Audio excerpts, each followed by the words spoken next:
Spine straight. Close your eyes. Take a deep breath in and exhale.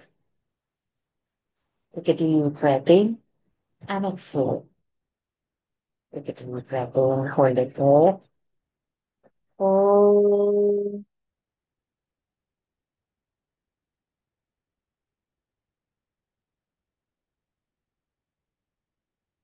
Hold.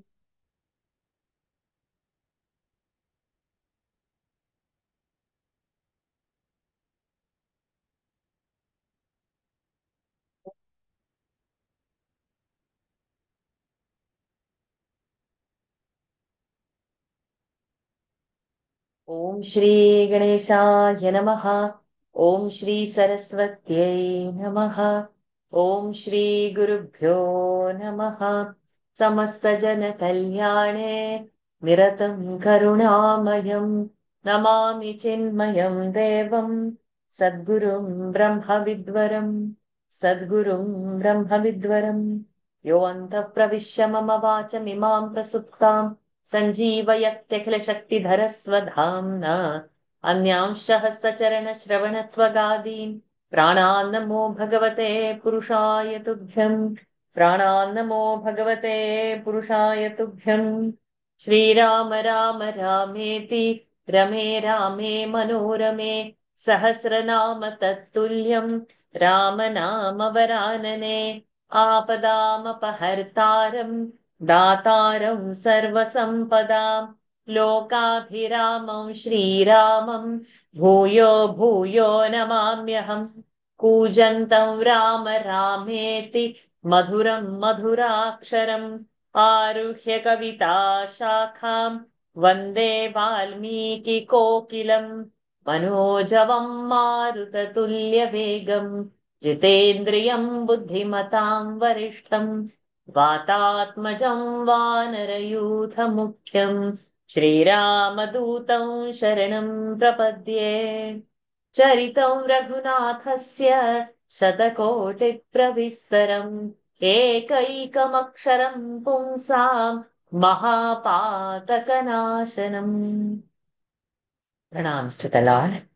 Pranams to all the Mahatmas in tonight's Valmiki Ramayana session. We are still in Balkanda only, long way to go. We have finished the first 31 sargas. I'm saying dashak, sargas. And we'll straight away get into 32nd. And with the aim to complete 32nd and 33rd. Okay. We'll try to do it. So those who want to volunteer, yes, I see Lalita ji's hand. If all volunteers raise hands at onset, then I know how much a person I can allocate purposes. Let us start without much delay. अथ 32 सर्गः ब्रह्मयोनिर्महानासीत् ब्रह्मयोनिर्महानासीत् कुशो नाम महातपाः कुशो नाम महातपाः अक्लिष्टव्रतधर्मज्ञः अखिलष्टव्रतधर्मज्ञः अकिल न अक्लि अक्लिष्टव्रतधर्मज्ञः सज्जनप्रतिपूजकः पूजनकः कः पूजकः पूजकः अक्लिष्टव्रतधर्मज्ञः सज्जनप्रतिपूजकः ब्रह्मयोनिर्महानासीत् कुशो नाम महातपाः अक्लिष्टव्रतधर्मज्ञः सज्जनप्रतिपूजकः। Which was Achichi?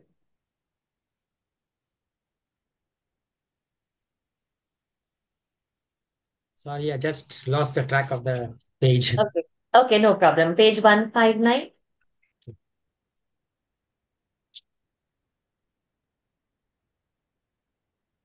So 159, 32nd. 32nd, okay. 32nd Sarga, Balakanda. 32nd Sarga.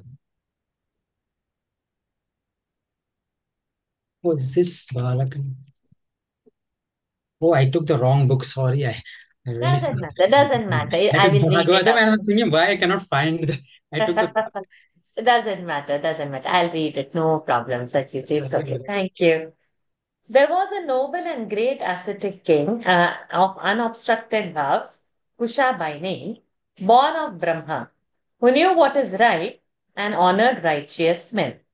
ब्रह्मयोनिर्महानासीत् कुशो नाम महातपाः अक्लिष्टव्रतधर्मज्ञः सज्जनप्रतिपूजकः स महात्मा कुलीनायाम् स महात्मा कुलीनायाम् युक्तायां सुमहाबलान् युक्तायां सुमहाबलान् वैदर्भ्यान् जनयामास वैदर्भ्यां जनयामास चतुरः सदृशान् सुतान् चतुरः सदृशान् सुतान् कुशाम्बं कुशनाभं च कुशाम्बं कुशनाभं च असूर्तरजसं वसुम् असूतरजसं वसुम् दीप्तियुक्तान् महोत्साहान्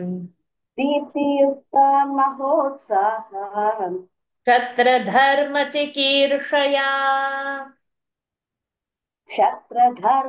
क्षत्रधर्मचिकीर्षया तानुवाच कुशः पुत्रान् तानुवाच कुशः पुत्र धर्मिष्ठान् सत्यवादिनः धर्मिष्ठान् सत्यवादिनः क्रियतां पालनं पुत्राः क्रियतां पालनं पुत्राः धर्मं प्राप्स्यथ पुष्कलम् धर्मं प्राप्स्यथ पुष्कलम्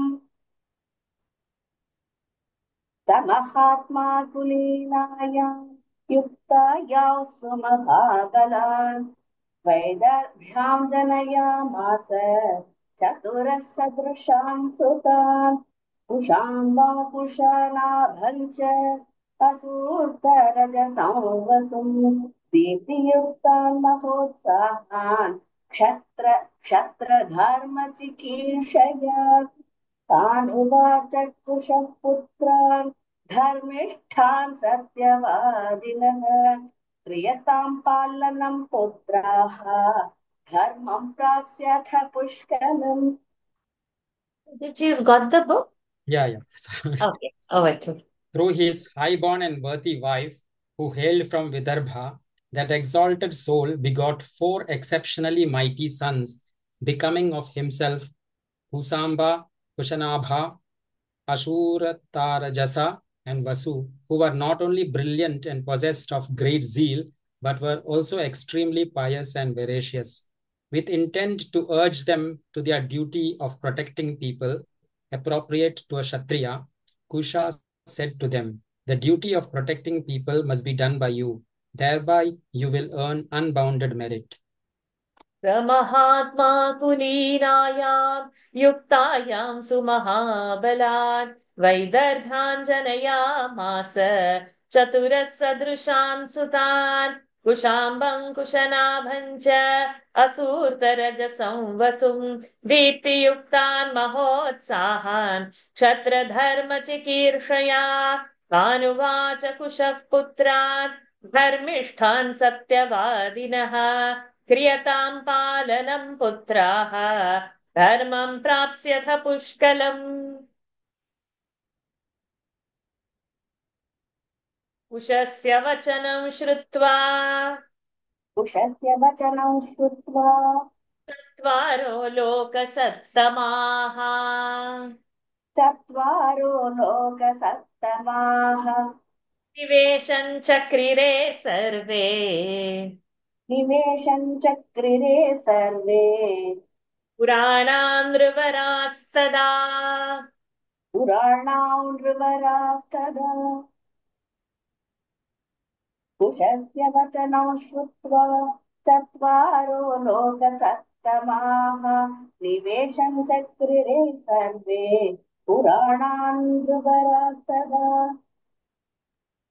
Hearing the admonition of Kusha, all those four jewels among men who were the noblest in the world forthwith laid the foundation of four cities.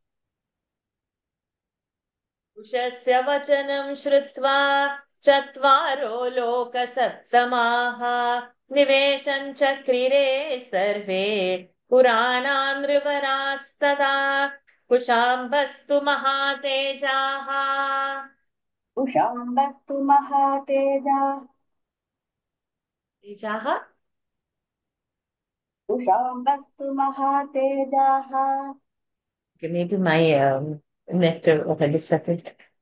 कौशाम्बीमकरोत्पुरीम् कौशाम्बीमकरोत् पुरीम् कुशनाभस्तु धर्मात्मा कुशनाभस्तु धर्मात्मा पुरञ्चक्रे महोदयम् पुरं चक्रे महोदयम् कुशाम्बस्तु महातेजाः कौशाम्बीमकरोत् पुरीम् कुशानाभस्तु धर्मात्मा पुरं चक्रे महोदयम्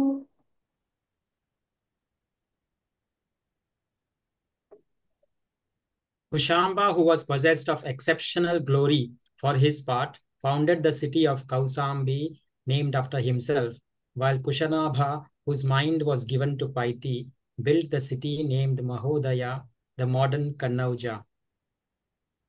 कुशाम्बस्तु महातेजाः कौशाम्बीमकरोत् पुरीम् कुशनाभस्तु धर्मात्मा पुरं चक्रे महोदयम् असूर्तरजसो नाम असूर्तरजसो न धर्मारण्यम्. Your voice is breaking when you go away from the screen. धर्मारण्यम् महामतिः धर्मारण्यम् महामतिः चक्रे पुरवरं राजा चक्रे पुरवरौ राजा वसुनामा गिरिव्रजम् वसुनाम गिरिव्रजम् असूर्तरजसो नाम धर्मारण्यम् महामतिः चक्रे पुरवरौ राजा वसुनाम गिरिव्रजम् Asurtarajasa built a city, Dharmaranya by name, while the prince named Vasu built Girivraja, the modern Rajgir, the foremost of all cities. असूर्तरजसो नाम धर्मारण्यं महामतिः चक्रे पुरवरं राजा वसुनामा गिरिव्रजम् एषा वसुमती नाम एषा वसुमती नाम वसोस्तस्य महात्मनः वसोस्तस्य महात्मनः एते शैलवराः पञ्च एते शैलवराः पञ्च प्रकाशन्ते समन्ततः प्रकाशन्ते समन्ततः एषा वसुमती नाम वसोस्तस्य महात्मनः एते शैलवराः पञ्च प्रकाशन्ते समन्ततः. This capital of that high-souled prince, Vasu, was also designated after him as Vasumati. These five great hills cast their splendor all around the city of Girivraja, justifying the appellation given to it. एषा वसुमती नाम वसोस्तस्य महात्मनः एते शैलवराः पञ्च प्रकाशन्ते समन्ततः सुमागधी नदी रम्या सुमागधी नदी रम्या मगधान्विश्रुता ययौ विश्रुता ययौ. I don't know. Is my net problem or your voice is big? For her, anybody voice is breaking of hers? Yes. I will move my speaker. 1 second. Headphone I have removed now. Okay, sir. पञ्चानां शैलमुख्यानां पञ्चानां शैलमुख्यानां मध्ये मालेव शोभते मध्ये मालेव शोभते सुमागधीनदीरम्या मागधान् विश्रुता ययौ पञ्चानां शैलमुख्यानां मध्ये मालेव शोभते. The beautiful and turn celebrated. towards your sister. You're on laptop or on phone? Ha. Laptop. Okay, yeah. So if you will sit straight facing to the laptop, then the laptop mic will pick your voice. Otherwise, when you are away, the voice gets muffled. It's not picked clearly. So face the laptop so the your microphone and your mouth is. So some problem with this microphone. Afternoon also I had the same problem, so I removed this. Okay. Yes, over to you, Sajid. The beautiful and celebrated river Sona, which spreads its charm like a garland in the midst of these 5 prominent hills, flows from the west into the territory of Magadha and is accordingly known as the Holy Magadhi. The sorry. Sumagadhi nadi ramya magadhan vishruta yayau pancanam shaila mukhanam madhye maleva shobhate. Where is that Sona written? I was just lost in the translation. Why they said, First line, beautiful and celebrated river Sona. where is the Sona in the shloka? Oh, in the sloka, yeah. It's not mentioned. So all that is Madhya Maleva, Madhye Shobhate, all that is fine. Charm like a garland in the midst of 5 prominent hills, Panchanam, Shaila Mukhyanam, from the west into the territory of Zumaghadi Nadi Ramya. Ramya Nadi is a beautiful Nadi, Magadhan. But how did this name come from? Okay, never mind. Saisha hi Magadhi Rama. सैषा हि मगधीराम वसोस्तस्य महात्मनः वसोस्तस्य महात्मनः पूर्वाभिचरिता राम पूर्वाभिचरिता राम सुक्षेत्रा सस्यमालिनी सुक्षेत्रा सस्यमालिनी सैषा हि मागधीराम वसोस्तस्य महात्मनः पूर्वाभिचरिता राम सुक्षेत्रा सस्यमालिनी.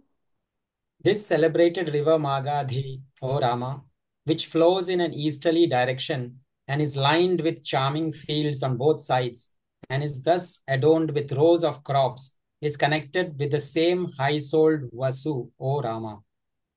सैषा हि मागधीन राम वसोस्तस्य महात्मनः पूर्वाभिचरिता राम सुक्षेत्रा सस्यमालिनी कुशनाभस्तुराजर्षिः उशनाभस्तुराजर्षिः कन्याशतमनुत्तमम् कन्याशतमनुत्तमम् जनयामास धर्मात्मा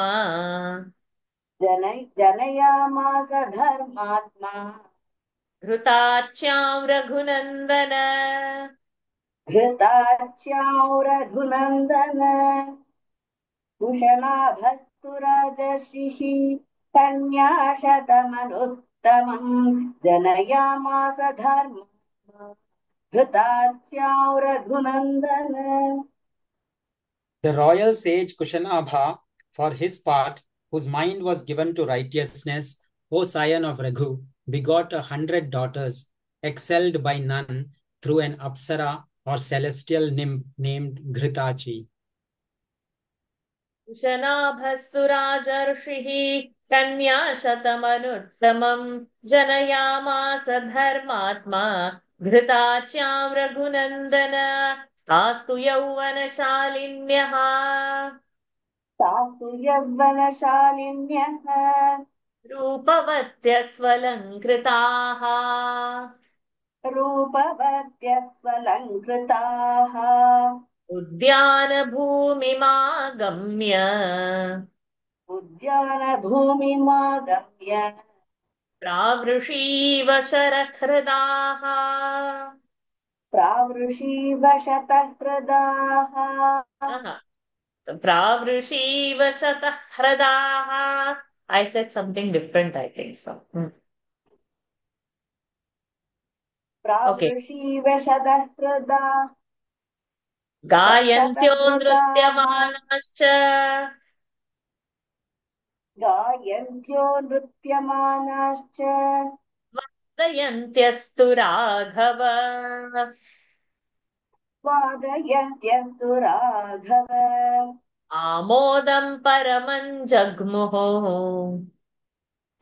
आमोदं परमं जग्मुः वराभरणभूषिताः वराभरणभूषिताः तातु यौवनशालिन्यः रूपवत्यस्वलङ्कृताः उद्यानभूमिमागम्य प्रावृषीव शतहृदाः गायन्त्यो नृत्यमानाश्च वादयन्त्यस्तु राघव आमोदं परमं जग्मुः वराभरणभूषिताः.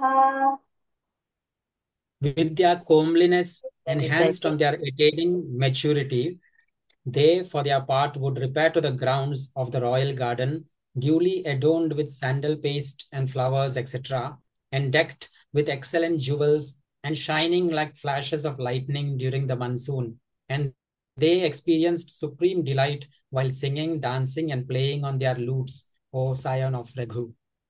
तास्तु यौवनशालिन्यः रूपवत्यस्वलङ्कृताः उद्यानभूमिमागम्य प्रावृषीव शरहृदाः गायन्त्यो नृत्यमानाश्च वादयन्त्यस्तु राघव आमोदं परमं जग्मुः वराभरणभूषिताः. Sachitji, you can complete the chapter. Next 13 for you.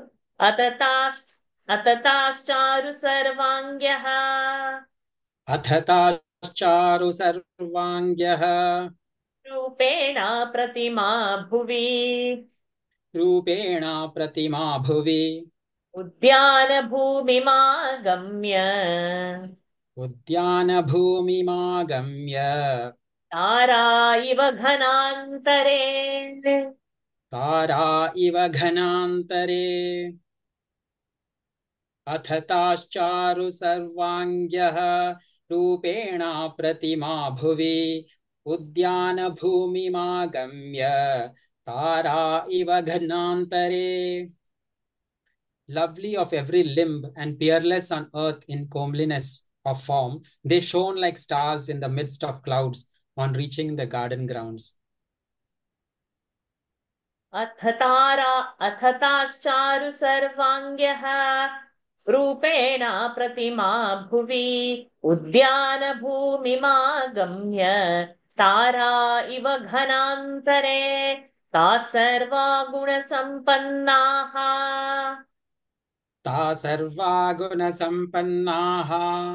रूपयौवनसंयुताः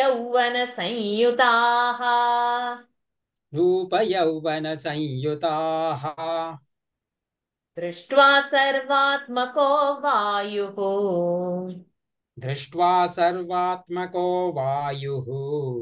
इदं वचनमब्रवीत् ता सर्वा गुणसम्पन्नाः रूपयौवनसंयुताः दृष्ट्वा सर्वात्मको वायुः इदं वचनमब्रवीत्. Seeing them all endowed with excellences and rich in beauty and youth, one day the wind god, who is bodily present everywhere, addressed the following words to them.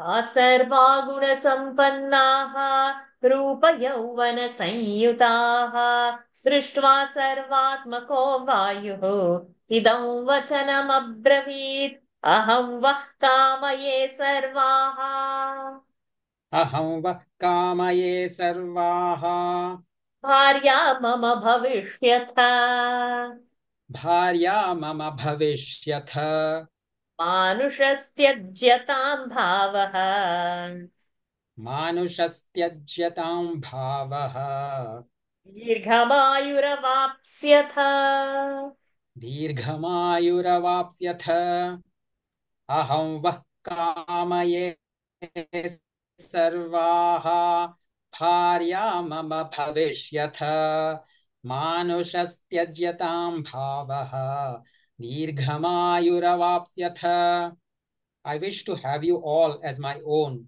You should therefore be my wedded wives. The thought that you are human beings should be given up. In this way, you will attain a long lease of life. अहं वः कामये सर्वाः भार्या मम भविष्यथ मानुषस्त्यज्यतां भावः दीर्घमायुरवाप्स्यथ चलं हि यौवनं नित्यम् चलं हि यौवनं नित्यम् मानुषेषु विशेषतः मानुषेषु विशेषतः अक्षयं यौवनं प्राप्ताः सारी अक्षयं यौवनं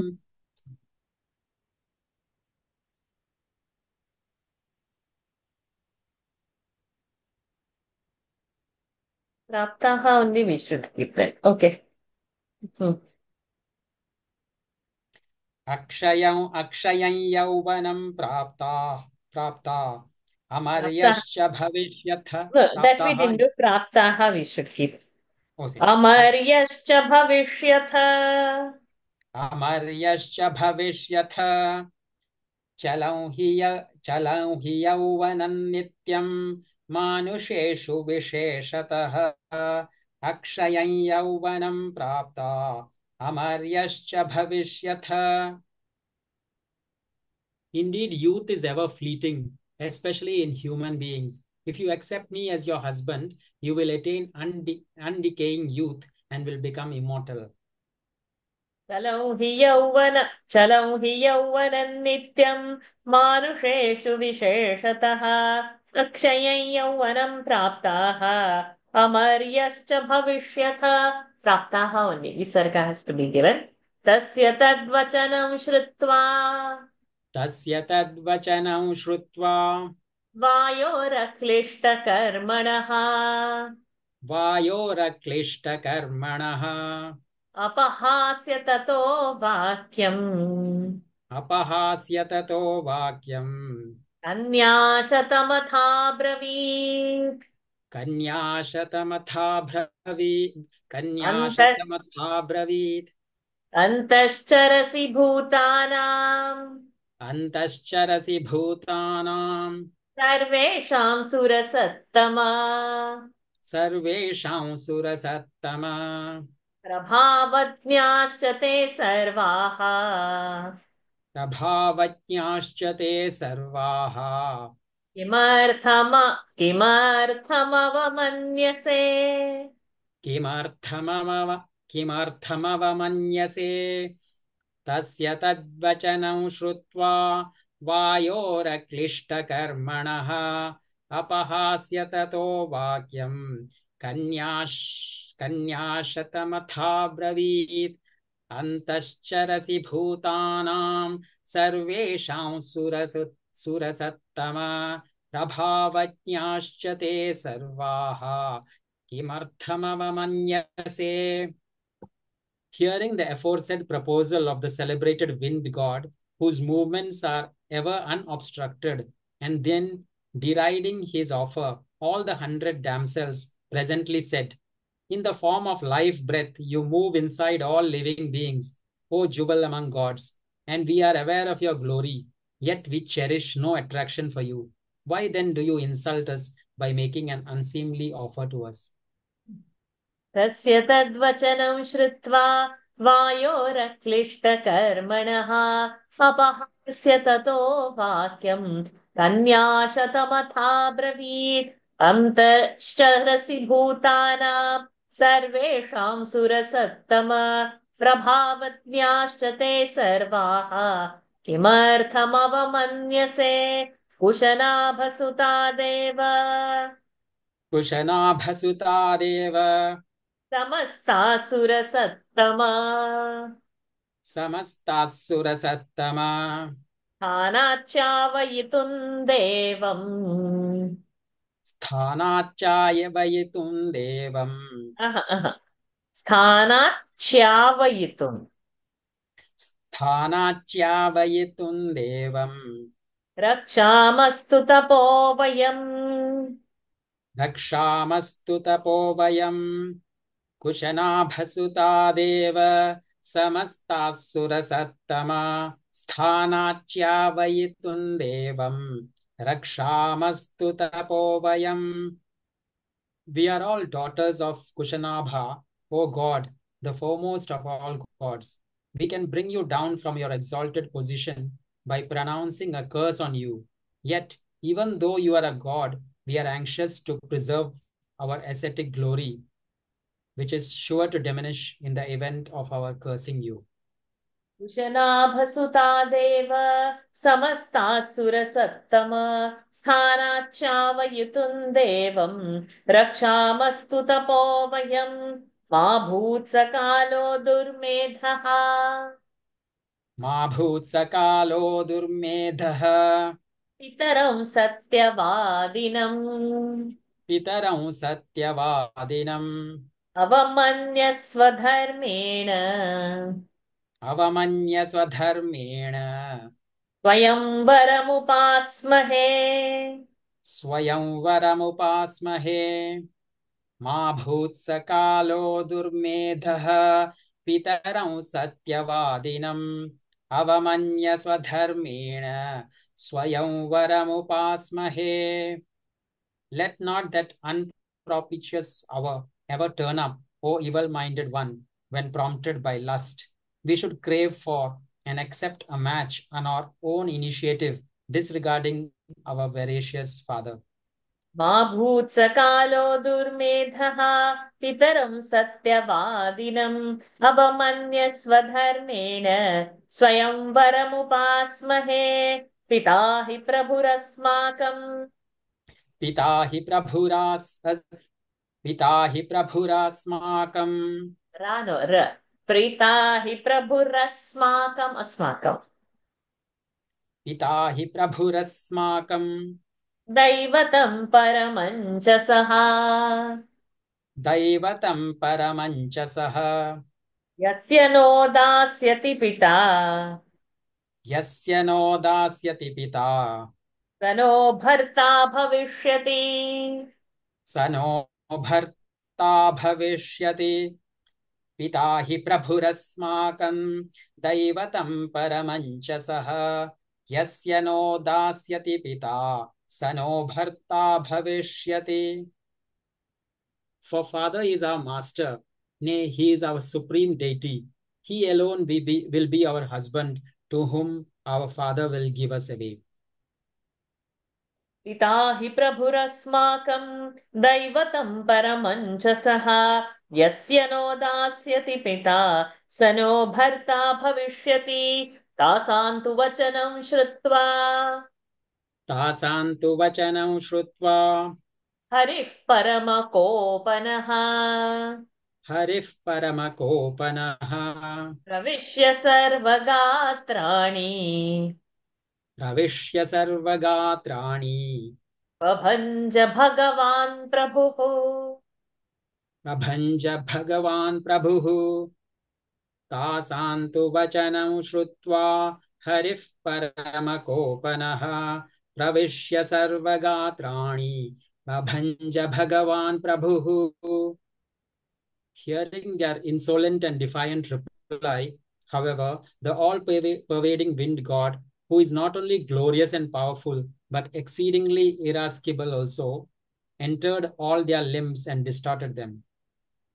तासां तु वचनं श्रुत्वा हरिः परमकोपनः प्रविश्य सर्वगात्राणि बभञ्ज भगवान् प्रभुः ताः कन्या वायुना भग्नाः ताः कन्या वायुना भग्नाः विविशुर्नृपतेर्गृहम् विविशुर्नृपतेर्गृहम् प्रविश्य च सुसम्भ्रान्ताः प्रविश्य च सुसम्भ्रान्ताः सलज्जासास्रलोचनाः सलज्जासास्रलोचनाः ताः कन्या वायुना भग्नाः विविशुर्नृपतेर्गृहम् प्रविश्य च सुसम्भ्रान्ताम् सलज्जाशास्त्रलोचनाः. Distorted by the wind god, the aforesaid maidens returned to the king's palace. Having entered it, they felt much perturbed and abashed, and their eyes were filled with tears. ताः कन्या वायुना भग्नाः विविशुर्नृपतेर्गृहम् प्रविश्य स सुसम्भ्रान्ताः सलज्जासास्रलोचनाः सचतादयिता भग्नाः सचतादयिता भग्नाः कन्याः परमशोभनाः कन्याः परमशोभनाः दृष्ट्वा दीनास्तदा राजा दृष्ट्वा राजा सम्भ्रान्त इदमब्रवीत् सम्भ्रान्तमिदमब्रवीत्. Continue. किमिदं कथ्यतां पुत्र्यः किमिदं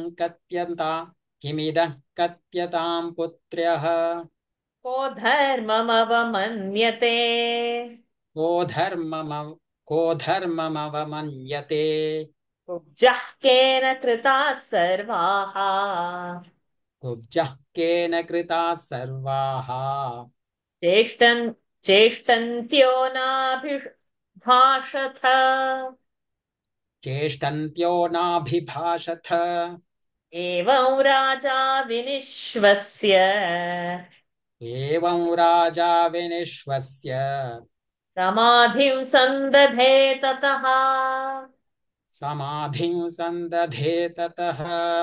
ॐ तत्सत् इत्यार्षे श्रीमद् रामायणे ॐ तत्सत् इत्यार्षे श्रीमद् रामायणे वाल्मीकिये आदिकाव्ये वाल्मीकीये आदिकाव्ये बालकाण्डे 32 सर्गः हरिः ओम् बालकाण्डे 32 सर्गः हरि ओम्. सचतादयिता भग्नाः कन्याः परमशोभनाः दृष्ट्वा दीनास्तदा राजा सम्भ्रान्त इदमब्रवीत्. किमिदं कथयतां पुत्र्यः किमिदं कथ्यतां पुत्र्यः को धर्ममवमन्यते कुब्जः केन कृताः सर्वाः चेष्टन्त्यो नाभिभाषथ. एवं राजा विनिश्वस्य समाधिं सन्दधे ततः. एवं राजा विनिश्वस्य समाधिं सन्दधे ततः. ॐ तत्सत् इत्यार्षे श्रीमद् रामायणे वाल्मीकीये आदिकाव्ये बालकाण्डे 32 सर्गः हरिः ओम्. Perplexed to see those beloved and most charming girls deformed and miserable at that moment, the king Kushanabha asked the following question: what is this strange phenomenon? The whole thing may be related to me, who has violated the principles of justice. By whom have you all been turned hunchbacks? And how is it that you are all making gestures and do not utter a word? Making the aforesaid inquiry and he decomposed himself in order to hear their reply. Thus ends Canto 32, the Balakanda of the glorious Ramayana of Valmiki, the work of a rishi and the oldest epic. सचता दयिता भग्नाः कन्याः परमशोभनाः दृष्ट्वा दीनास्तदा राजा सम्भ्रान्त इदमब्रवीत् किमिदं कथ्यतां पुत्र्यः को धर्ममवमन्यते कुब्जः केन कृताः सर्वाः चेष्टन्त्यो नाभिभाषथ एवं राजा विनिश्वस्य समाधिं संदधे ततः। ॐ तत्सत् इत्यार्षे श्रीमद् रामायणे वाल्मीकीये आदिकाव्ये बालकाण्डे 32 सर्गः। हरिः ओम्। It was grace. We've completed. We'll do the next one also. Nikhilaji. अथ 33 सर्गः। तस्य तद्वचनं श्रुत्वा अथ 33 सर्गः। तस्य तद्वचनं श्रुत्वा कुशनाभस्य धीमतः कुशनाभस्य धीमतः शिरोभिश्चरणौ स्पृष्ट्वा शिरोभिश्चरणौ स्पृष्ट्वा अन्याशतमभाषत कन्याशतमभाषत। तस्य तद्वचनं श्रुत्वा कुशनाभस्य धीमतः शिरोभिश्चरणौ स्पृष्ट्वा कन्याशतमभाषत। Hearing the aforesaid question of the celebrated and wise Kushanabha, all the 100 maidens touched his feet with their heads and replied as follows. तस्य तद्वचनं श्रुत्वा कुशनाभस्य धीमतः शिरोभिश्चरणौ स्पृष्ट्वा कन्याशतमभाषत वायुः सर्वात्मको राजन् वायुः सर्वात्मको राजन् प्रदर्शयितुमिच्छति अशुभं मार्गमास्थाय न धर्मं प्रत्यवेक्षते वायुः सर्वात्मको राजन् प्रदर्शयितुमिच्छति अशुभं मार्गमास्थाय न धर्मं प्रत्यवेक्षते। Resorting to the evil path, the all-pervading wind god, your majesty, sought to violate us and did not respect our righteous conduct. वायुः सर्वात्मको राजन् प्रदर्शयितुमिच्छति अशुभं मार्गमास्थाय न धर्मं प्रत्यवेक्षते पितृमत्यस्म भद्रन्ते स्वच्छन्देन वयं स्थिताः पितरन्नो वृणीष्वत्वम् यदि नो दास्यते तव तेन पापानुबन्धेन वचनं न प्रतीच्छता एवं ब्रुवन्त्यः सर्वास्म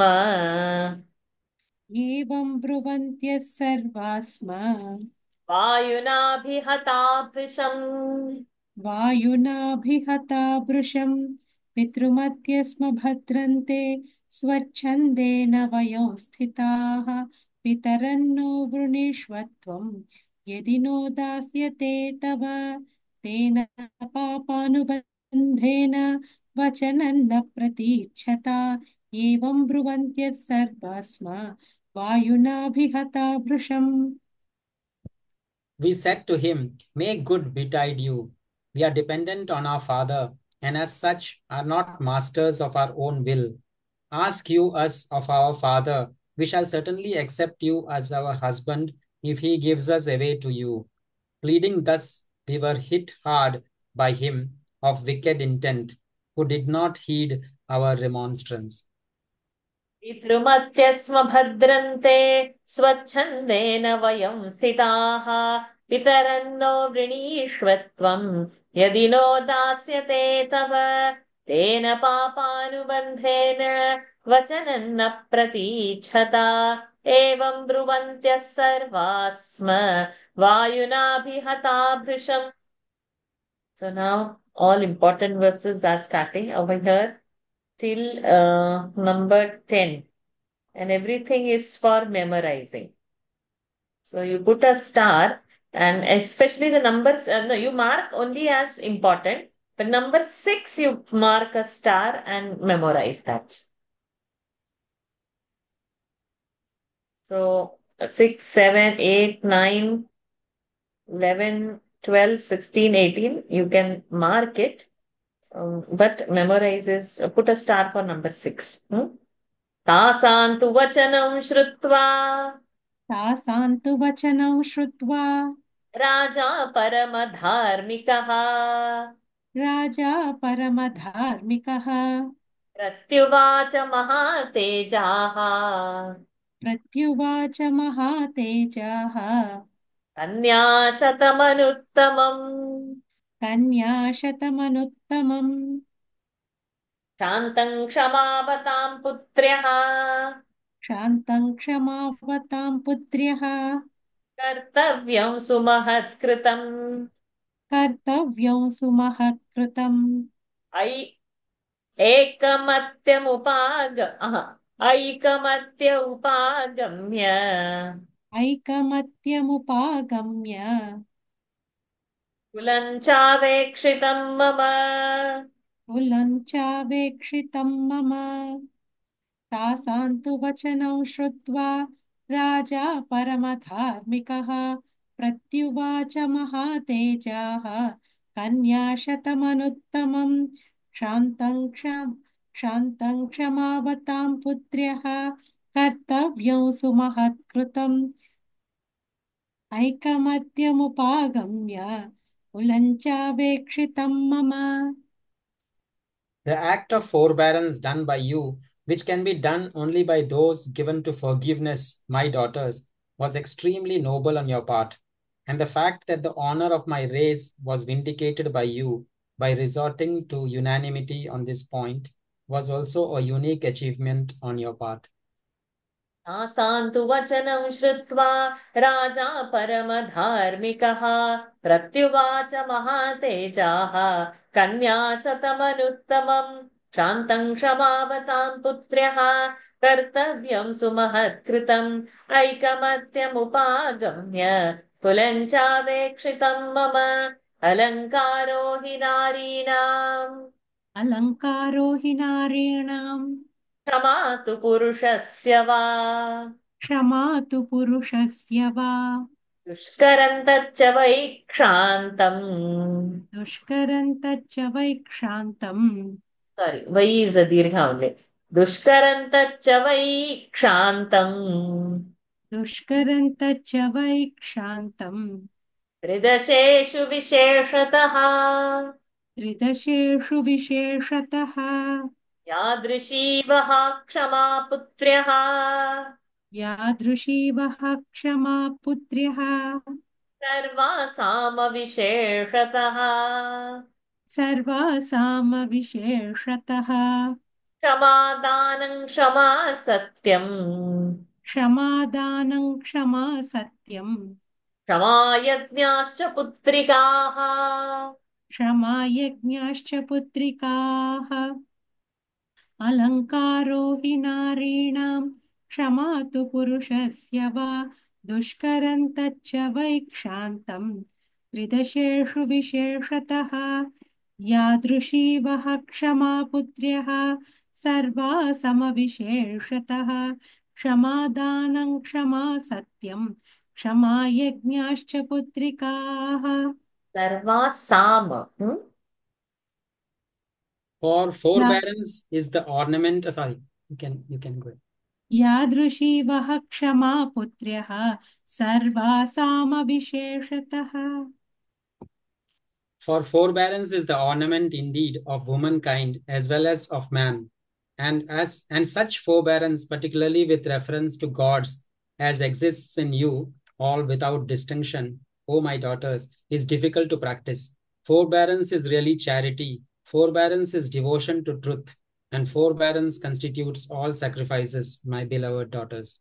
All star mark verses are 6 also, 7 also, 8 also, 9 also. Star mark.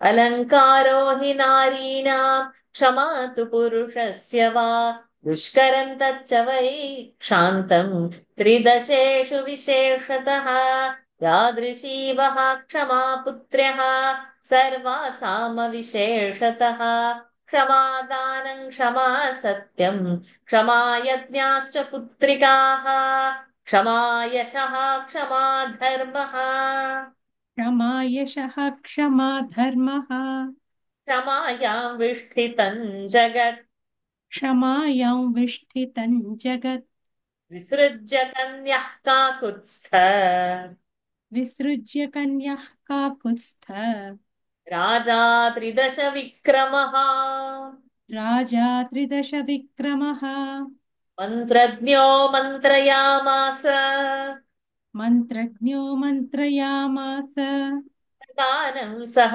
मन्त्रिभिः प्रदानौ सह मन्त्रिभिः देशे काले च कर्तव्यः It is kartavyam in my book. कर्तव्यं देशे काले च कर्तव्यम् देशे काले च कर्तव्यम् सदृशे प्रतिपादनम् सदृशे प्रतिपादनम् क्षमा यशः क्षमा धर्मः क्षमायां विष्ठितं जगत् विसृज्य कन्यः काकुत्स्थ राजा त्रिदश विक्रमः मन्त्रज्ञो मन्त्रयामास प्रदानौ सह मन्त्रिभिः देशे काले च कर्तव्यम् सदृशे प्रतिपादनम्. Hearing their complaint, the king, for his part, who was exceedingly pious and exceptionally glorious, replied as follows to his 100 daughters, excelled by none. Forbearance is fame, forbearance is piety. Nay, the entire creation is established in forbearance, crystallized in the form of the earth. Having sent away the girls to the gynecium, O scion of Kakustha, the king Kushanabha, who possessed the prowess of gods and was adept in deliberation, discussed the question of their marriage with his counselors, since it was necessary to give them away to a worthy man at the proper place and time. क्षमा यशः क्षमा धर्मः क्षमायां विष्ठितं जगत् विसृज्य कन्यः काकुत्स्थ राजा त्रिदश विक्रमः मन्त्रज्ञो मन्त्रयामास प्रदानं सह मन्त्रिभिः देशे काले च कर्तव्यं सदृशे प्रतिपादनम् एतस्मिन्नेव काले तु चूली नाम महाद्युतिः चूली नाम महाद्युतिः ऊर्ध्वरेता शुभाचारः ऊर्ध्वरेता शुभाचारः ब्राह्मन्तप उपागमत् ब्राह्मन्तप उपागमत् एतस्मिन्नेव काले तु चूली नाम महाद्युतिः ऊर्ध्वरेता शुभाचारः ब्राह्मन्तप उपागमत्. At this very time, a brahmachari, one who has turned the flow of his generative fluid upwards and never allowed it to escape, Chuli by name, who was exceptionally glorious and given to virtuous conduct, actually embarked upon a course of austerities in the form of meditation directed towards the realization of Brahma. एतस्मिन्नेव काले तु चूली नाम महाद्युतिः ऊर्ध्वरेता शुभाचारः ब्राह्मन्तप उपागमत् तपस्यन्तं ऋषिं तत्र गन्धर्वी पर्युपासते सोमदानाम भद्रन्ते सोमदानाम भद्रन्ते ऊर्मिलातनया तदा ऊर्मिला तनया तदा तपस्यन्तमृषिं तत्र गन्धर्वी पर्युपासते सोमदानाम भद्रन्ते ऊर्मिला तनया तदा. At that very place, during the period of his ascesis, may God good betide you, a Gandharva girl, Somada by name, daughter of Urmila, waited upon the Rishi in the hope of securing his goodwill while he was busy practicing his austerities. तपस्यन्तं ऋषिं तत्र गन्धर्वी पर्युपासते सोमदानाम भद्रं ते ऊर्मिला ऊर्मिला तनया तदा सा च तं प्रणता भूत्वा सा च तं प्रणता भूत्वा शुश्रूषणपरायणा शुश्रूषणपरायणा वासकाले धर्मिष्ठा उवासकाले धर्मिष्ठा तस्यास्तुतो भवद्गुरुः तस्यास्तुतो भवद्गुरुः सा च तां प्रणता भूत्वा शुश्रूषणपरायणा उवासकाले धर्मिष्ठा तस्यास्तुतो गुरुः गुरुः सारी तस्यास्तुतो भवद्गुरुः. Bending low before him and devoted to his service, that most pious girl waited upon him at the right time whenever her presence was needed by him. The venerable sage got pleased with her.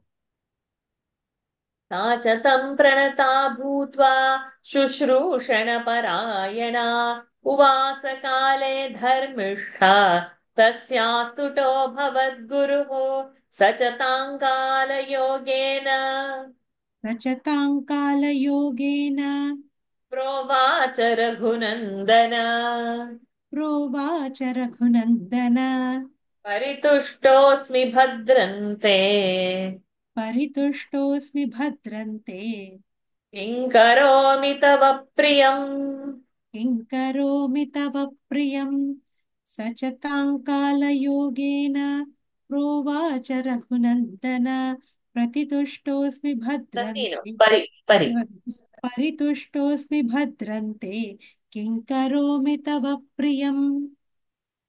And when the propitious hour came, the sage, O scion of Raghu, said to the girl, I am highly pleased with your innocent services. May all be well with you. What service can I do to you?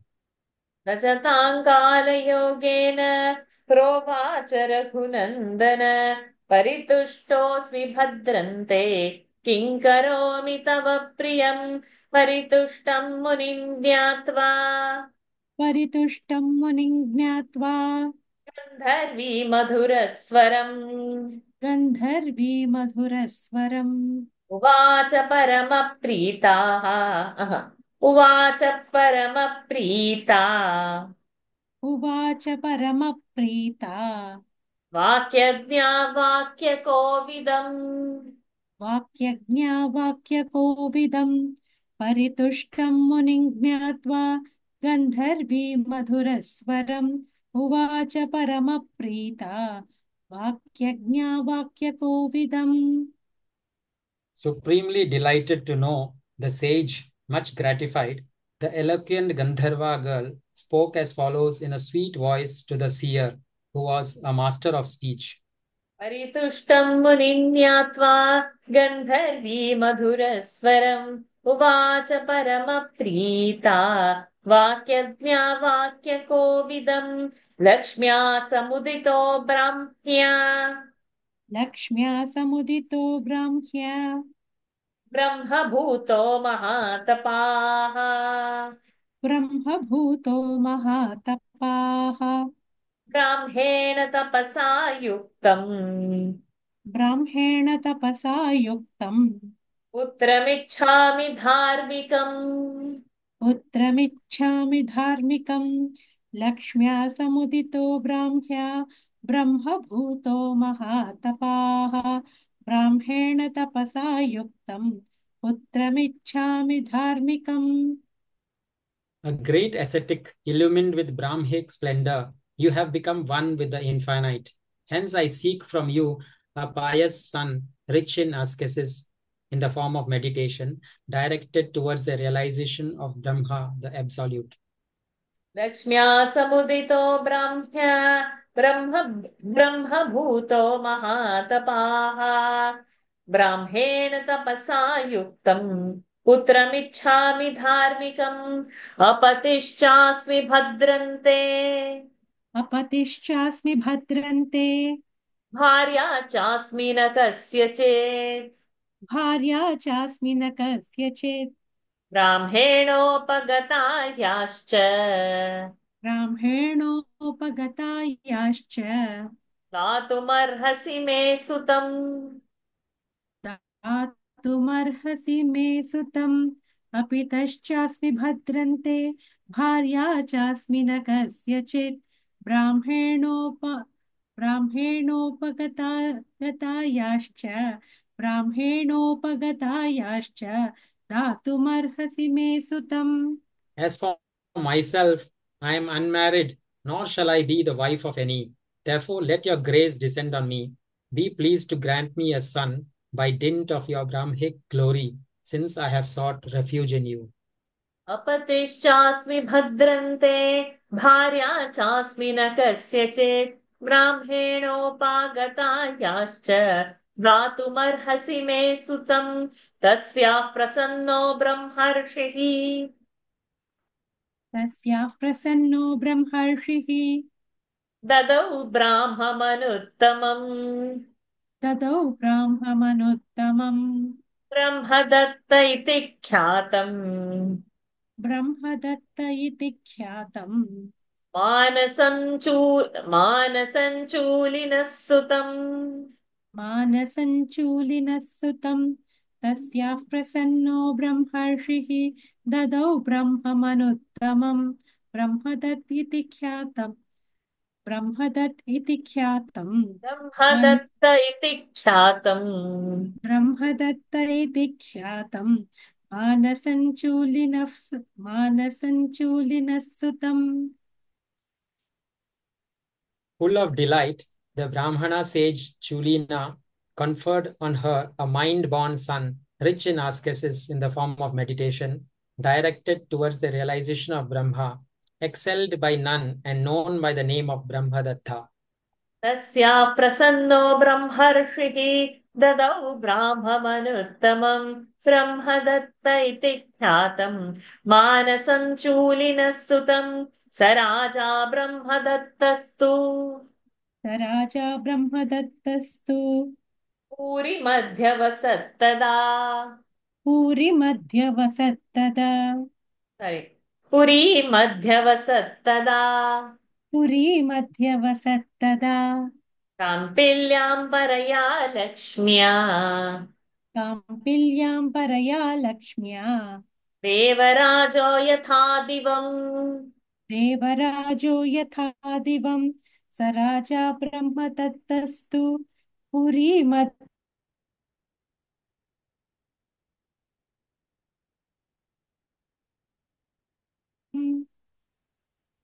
Invested with supreme splendor, the said Brahmadatta, for his part, lived at that time as king in the city of Kampilya, as Indra does in paradise. राजा ब्रह्मदत्तस्तु पुरीमध्यवसत्तदा काम्पिल्यां परया लक्ष्म्या देवराजो यथा दिवम् स बुद्धिं कृतवान् राजा प्रबुद्धिं कृतवान् राजा कुशनाभः सुधार्मिकः कुशनाभः सुधार्मिकः ब्रह्मदत्ताय काकुत्स्थ ब्रह्मदत्ताय काकुत्स्थ काकुत्स्थ ब्रह्मदत्ताय काकुत्स्थ दातुं कन्याशतं तदा दातुं कन्याशतं तदा सबुद्धिं कृतवान् राजा कुशनाभः सुधार्मिकः ब्रह्मदत्ताय काकुत्स्थ दातुं कन्याशतं तदा The aforesaid Kushanabha, a most pious king at that time, made up his mind, O scion of Kakustha, to give away all his 100 daughters to Brahmadatta. सबुद्धिं कृतवान् राजा कुशनाभस्तु धार्मिकः ब्रह्मदत्ताय काकुत्स्थ दातुं कन्याशतं तदा तमाहूय महातेजाः तमाहूय महातेजाः ब्रह्मदत्तं महीपतिः ब्रह्मदत्तं महीपतिः तदौ कन्याशतौ राजा ददौ कन्याशतौ राजा सुप्रीतेनान्तरात्मना सुप्रीतेनान्तरात्मना तमाहूय महातेजाः ब्रह्मदत्तं महीपतिः ददौ कन्याशतौ राजा सुप्रीतेनान्तरात्मना. Calling the said Brahmadatta, the exceptionally glorious king Kushanabha, the ruler of the earth, gave away with a most cheerful mind all the 100 girls to him.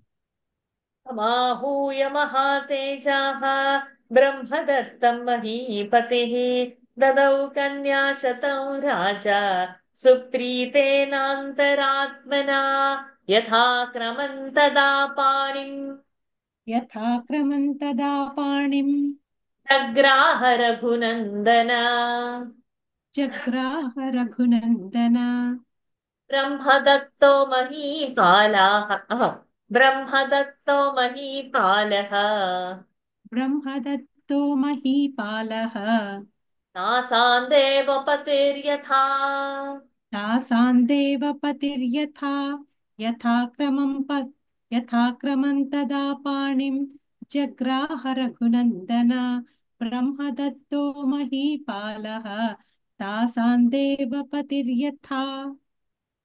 At the time of marriage, O scion of Raghu, King Brahmadatta, who shone like Indra, the ruler of gods, married them one after another by taking their hands in his in order of seniority.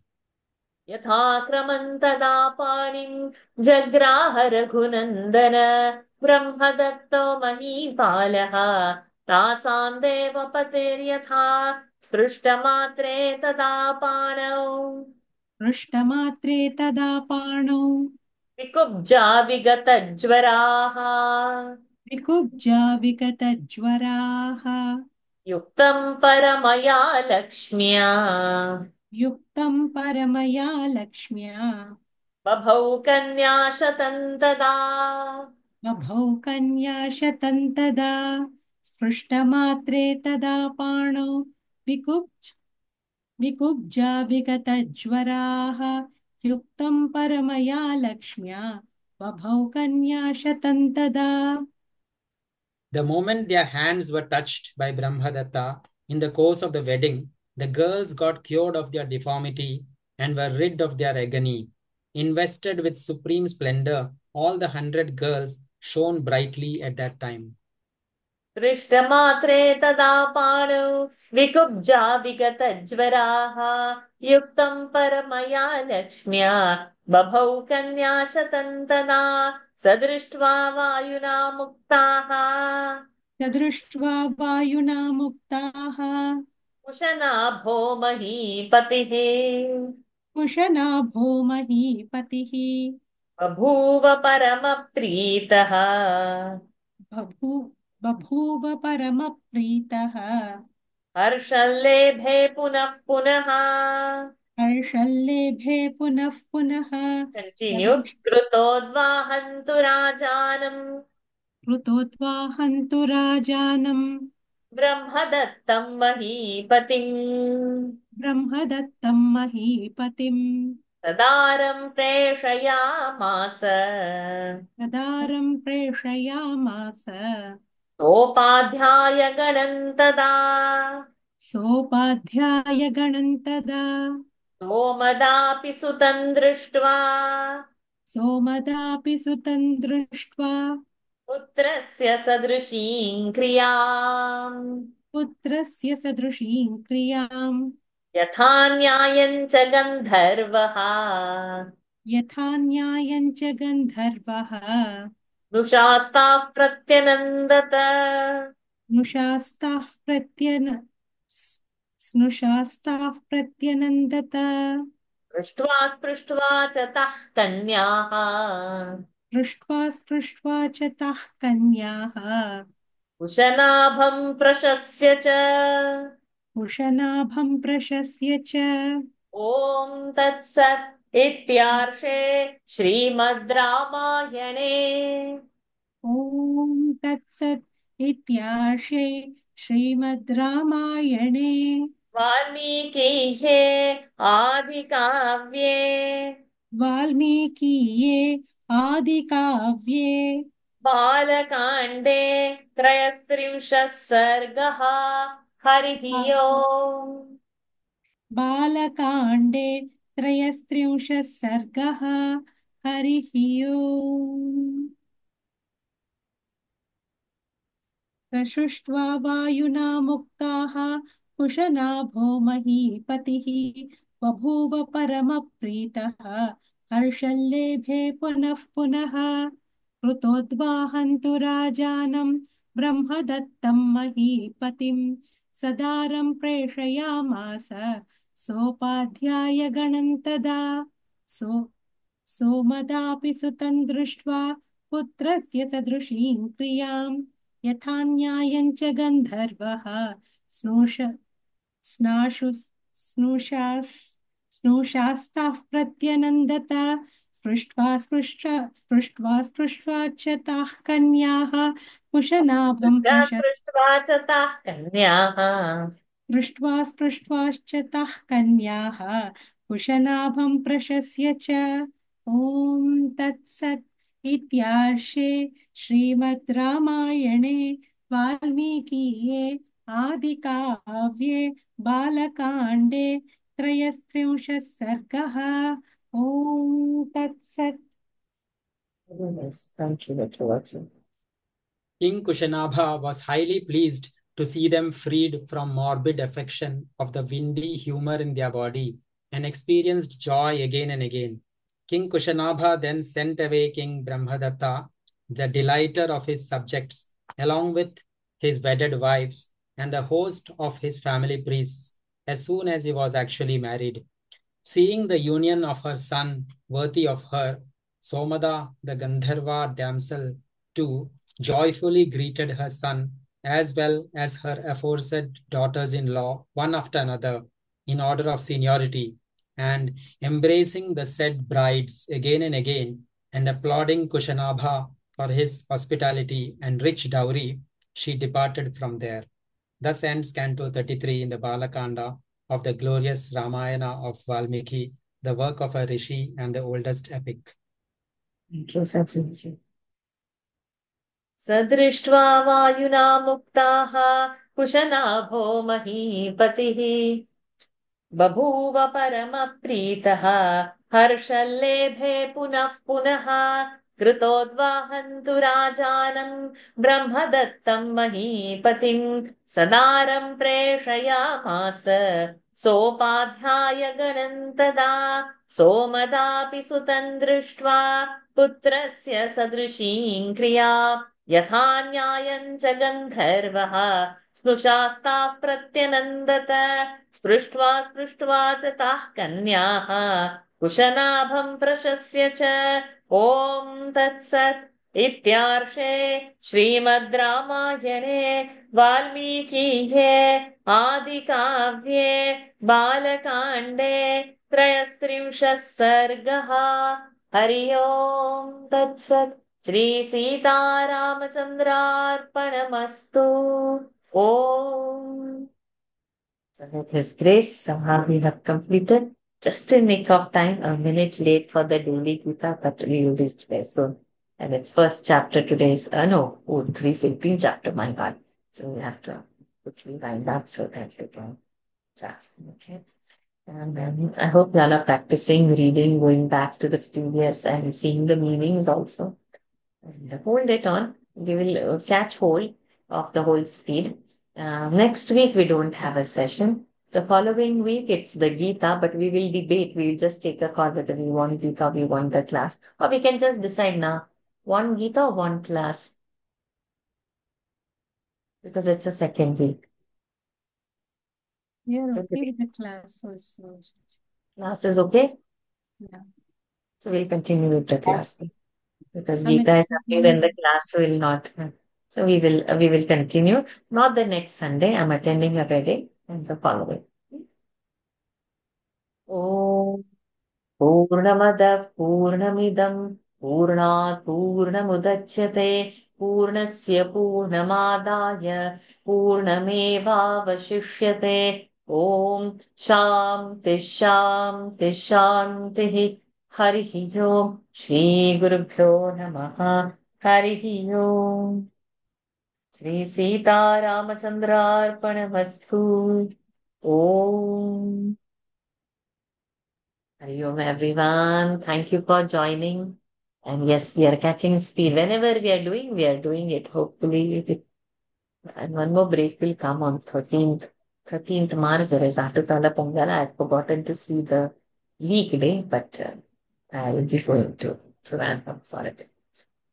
Okay. Hari Om, everyone. Thank you for joining. Thank you. Hariom Ashaji. Thank you, Ashok. Thank you, Lalita Ma. Padmaji, why you didn't volunteer? Last time Mahabharata, no, it was every line was difficult for me. Each and every line I struggled. I was so scared. Just raise hand. Sometimes I will not realize, and then later I raise hand. If not, if it is mistaking, then we will not go the full, but some 4, 5 lines at least, no, don't go out of practice. So gain your confidence next time, volunteer. If not for Actually, no, Mahabharata, that day call was coming, no. So when call comes, I was not able to hear your voice. doesn't That's matter. why. Let's go for the daily Gita now. Hari Om. Hariom. Hari Om.